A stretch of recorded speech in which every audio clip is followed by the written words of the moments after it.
One of the creepiest stories I know personally is from my best friend when he was home at his house, babysitting a friend's kid. The kid, whose name was Junior, was roughly 4 or 5, I want to say. His dad was a courier, so would often be doing deliveries late at night. David, my best friend, was a teen by this point, so being home without an adult was no great task. It's important to mention that his father was a pretty paranoid individual who bought into a lot of fear-mongering in the world, so he had cameras set up all over the place. I want to say this happened in 2014. Anyway, David was busy in his bedroom and was minding his own business, but then decided to head into his den, where all the cameras happened to be set up. But the den was locked. David knocked on the door to the den, and Junior opened it up. "Why did you lock the door?" "Because of the lady." "What lady?" "Your mom. I saw her in the kitchen." The house's living room was directly connected to the kitchen, and if you were standing in the kitchen entryway, you could see the door leading outside. It was one of those screened-in sitting areas. Junior claimed that David's mother was right there in the doorway.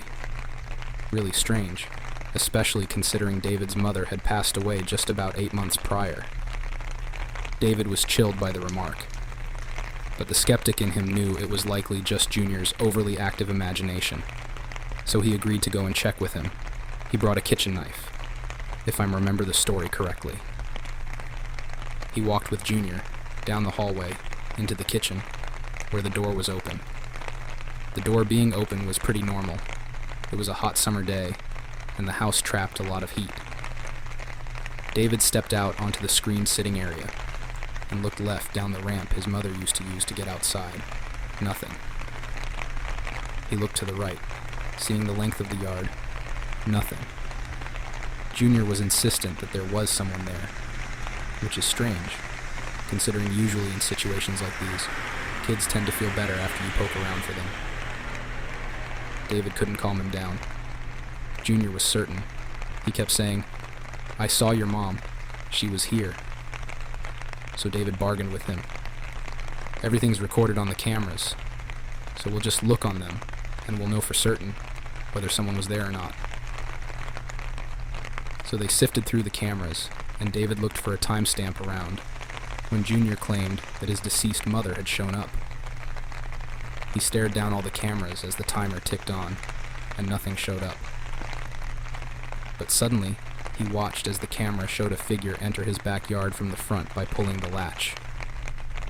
An old woman, at least in her mid-60s, confidently walked into their backyard. She had a cloth grocery bag in her hand. She headed up the ramp and stood in their screened sitting area for a few moments. She then reached for the door to the kitchen, cracking it open. Then she brazenly stepped inside.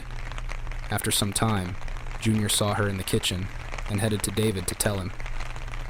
Based on the camera's timestamps, she stood in the kitchen for at least 10 minutes. The absolutely insane part is, she left as David went to investigate with Junior. The camera footage showed him looking around, and her leaving as he looked around. When he looked left down at the ramp where she'd come up, she had already wrapped around and actually took the long way around through the length of the yard. When he looked right, he quite literally just missed her. It was genuinely a matter of maybe a half second.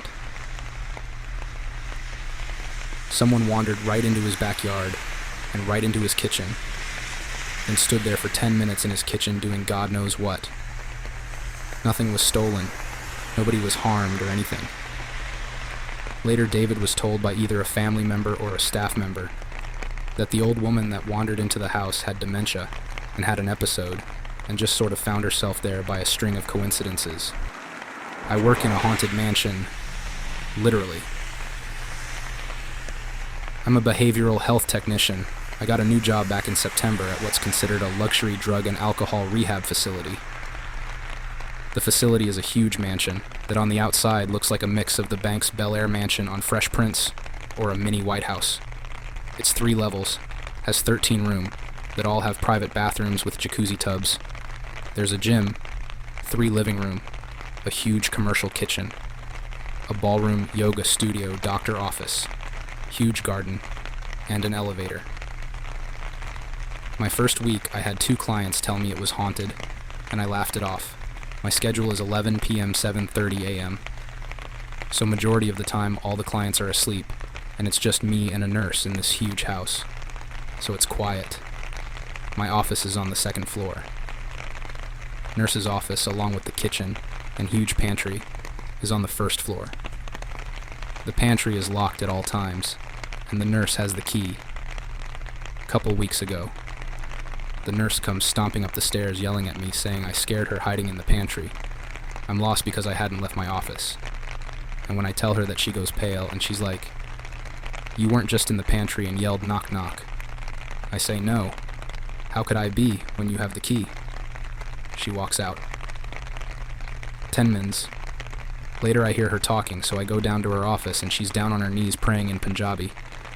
At 6 a.m., the chef and handyman clock and ask how our night, and I jokingly say Casper scared Nurse J in the pantry. The chef says, "Ooh, that's K. If it was in the pantry." I'm like, WTF? He then goes on to say he's worked here for 15 years, and it used to be a retirement home, so lots of residents passed away here. He named off certain residents, and where their ghosts have been seen, saying they've always been kind, not malicious type hauntings, etc. Nurse J put in her 2-week notice and is no longer here. I hear footsteps, lights flicker, and the fireplaces randomly come on, but I haven't had anything speak to me like Nurse J, though. My pay is significantly higher than average, and my supervisor says it's because he can't keep knock shift staffed. I think it's because it's haunted and my pay is too good to scare me away.